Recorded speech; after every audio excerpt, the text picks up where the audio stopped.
Hello 7 citizens, my name is Black and welcome to my channel Casa Black Gaming, where my house is your house. And today I wanted to talk about what is pretty much on everyone's mind since last week's ISE, and that is engineering. Now, will it be as bad as some people think in terms of flying solo and it being possibly more work? Will it add boring gameplay that no one asked for? Has CIG finally made people not want to buy more ships? Now I'm going to offer up my thoughts and more in this video, so join me as we discuss one of the biggest features that will impact every single citizen in the verse.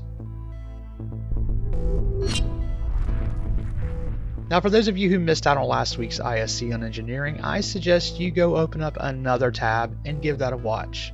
It is going to explain exactly what engineering is and how it's going to work when it comes out in 4.0. Now essentially every ship is going to be part of the overall resource network system that will monitor and control new power features to ships and also other structures like HABs, outpost stations, and even our own bases later on.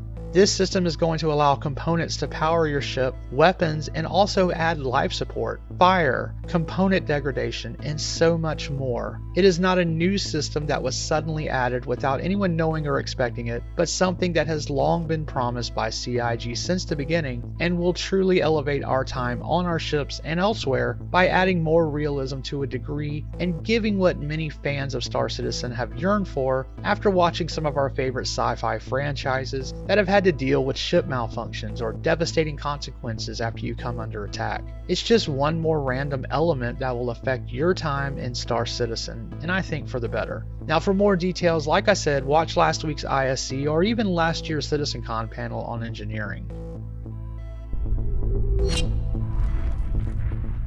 Now there are quite a few rumblings out there about how engineering is going to make our ships hard or impossible to fly due to having to consistently watch for things like wear and tear on components or needing additional crew just to operate it. Now at what point does it become too tedious to even fly your favorite ship? Many are concerned with it not being fun or making some ships obsolete, and while there are still many unknowns such as how often we will need to maintain our components, even for ships that might not see much battle like mining or salvaging ships, but I for one have faith in the devs, and here's why. Now for starters, the game is an alpha, I know. Now as every new feature comes online, especially in a tier 0 or as a first time feature, it is going to go through growing pains, and how it initially comes out is not how it's going to remain. Now just watch about any Star Citizen live and you're going to hear Jared discuss how the devs' ultimate aim is for a feature to be fun first and foremost. So as something comes out, the devs need feedback to dial in certain things or dial back on others. Just because your power plants can have the possibility to explode if you never maintain it doesn't mean that's how it will always be as players try things out and give their constructive feedback. You can look no further than Master Modes as a feature that is still going through iterations and could still ultimately be changed far away from how it released in the 3.23 patch and how it currently sits now. But it's that good feedback that the devs need, which can only happen once a feature is actually released into the wild and not just on the test servers, but in the wider hands of all players.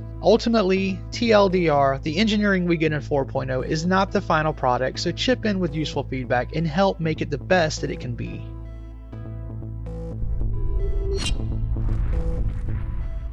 Now I hate to break it to you, but for those who are solely worried about being able to solo the large to capital class ships, you will not be able to get the most out of those solo. But be honest here, you're not able to get the most out of them right now either. Some of the larger ships, when flown solo, are not at their full DPS capabilities due to not having bodies and turrets, or if you're using a reclaimer, it will take you a lot longer to solo salvage because you're not using both salvage heads or have someone down in the cargo bay to pump out those SCUs of RMC. Now, will you technically be able to solo those ships as you do now? Yes, but you will have to adapt your playstyle and you will at times run the risk of failing as a solo captain or lose components and not be able to steer and repair something at the same time, at least not until hireable NPCs come into the game, but more on those in a moment. These larger ships have long been sold as multiplayer ships and never were meant to be soloable. Just because you became accustomed to flying them that way does not mean they should remain in that state, because they were meant to shine as a multiplayer ship run by a few of your crewmates together, and as with any other MMO, there are things meant for solo play and some things meant for multiplayers, or at the very least easier with other players. It's just the nature of MMOs.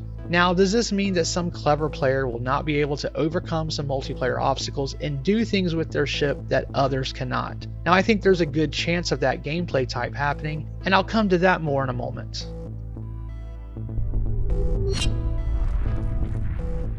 So one of the things I'm hearing a lot of rumblings about is the argument that engineering should not be released without hireable NPCs so that solo players do not have to limit themselves, and to that I say no. You cannot hold a feature that is ready now and to which other important systems are relied upon just because some still want to be able to fly their big ship solo. Engineering will need a lot of testing and adjusting, whereas NPCs that are programmed to be at a station and use a turret or possibly repair components is still a long ways off and not even on the current roadmap as being worked on, and that's probably because that system will have dependencies that simply are not in the game yet. Maybe once we start seeing NPCs driving vehicles more or being able to fly and land and actually navigate a lot better than they currently are, then maybe. Yes, we will see a tier 0 system added, which in my mind would probably be an NPC controlling your turret at first, which does seem like something that could come in the upcoming year if they decided to go that route. And maybe with engineering in place, that is what was holding up that ability. And I know as more feedback is given, the devs will begin that work because that is the next logical step, not just for players to be able to solo their ships, but for better PvE combat, not to mention boarding missions and bounty hunting with live captures.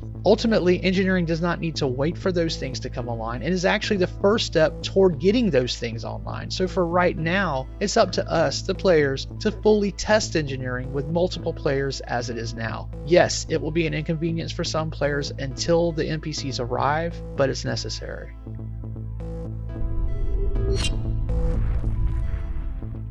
Now, as I have watched last week's ISC more and more, I have come to the conclusion that people with larger fleets are probably not going to fly as many ships as they currently do, because getting to know your ships is going to take time, and I also think it's going to give more depth and meaning to how we play.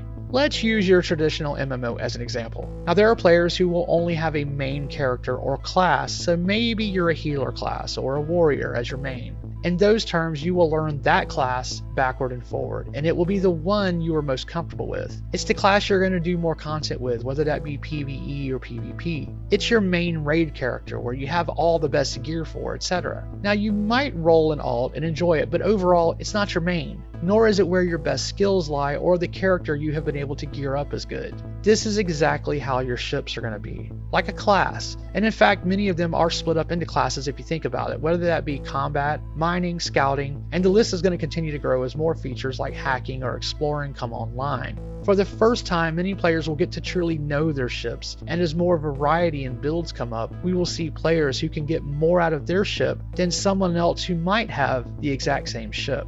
Now, this is what I was talking about earlier when I mentioned that someone solo might be able to do things with their ship that puts their skills up to par as a ship that might have more crew. Let's say you have someone in their Taurus who solos it and really knows all the kinks, whether that be when their ship overheats or how much they can get out of their power plant before it hits critical. Now, if they were to go up against someone else in a Taurus, we might have two players, but those two players do not know their ship that well. A battle between those two similar ships could play out completely different, and it's those individual and too numerous to count differences in ship parts, skills, etc. that are going to add a new layer of play. You will start to see skill-based play outdo who can get the most shots off in the quickest amount of time. Add to that something like the ability to eject an exploding power plant, and you might actually be able to weaponize something like that for a truly remarkable encounter. It's all going to come down to knowing your ship. There's just so many possibilities when you really start to dig into all that can happen within just your own ship and whoever you encounter while out and about in the verse.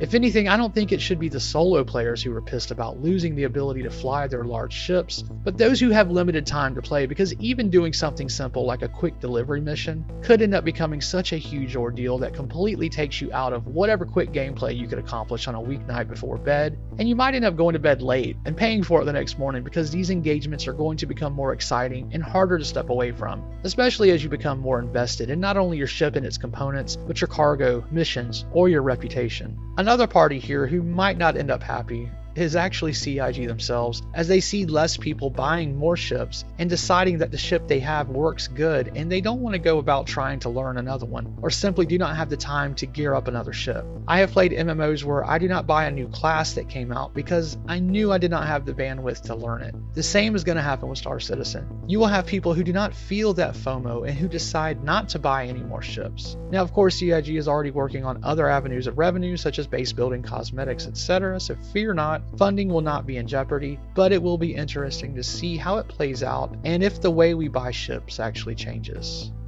Alright, so that's it for this look at engineering and some of my thoughts on it. Now I know this will not dissuade many who have concerns about being able to pilot their favorite big boy ship, and I feel your pain. I'm very much a solo or two-person content player for most games that I play, but I've tried to keep in mind the entire time that I've been playing Star Citizen that I should not be the owner of a large ship that really needs more than 2 to 3 players to be useful, because I know I will not be able to get the most out of it. I do have a couple of ships for if and when I get my kids to join me, but I know that might not ever really happen, so I don't go overboard on those. I do want to hear your concerns and thoughts on engineering, so if you can, like, subscribe, and please comment below, and also join my Discord where me and others comment on all things Star Citizen and also help new players find their way. Anyway, I've been Black, and I hope to see you out there in the verse, and as always, keep it positive.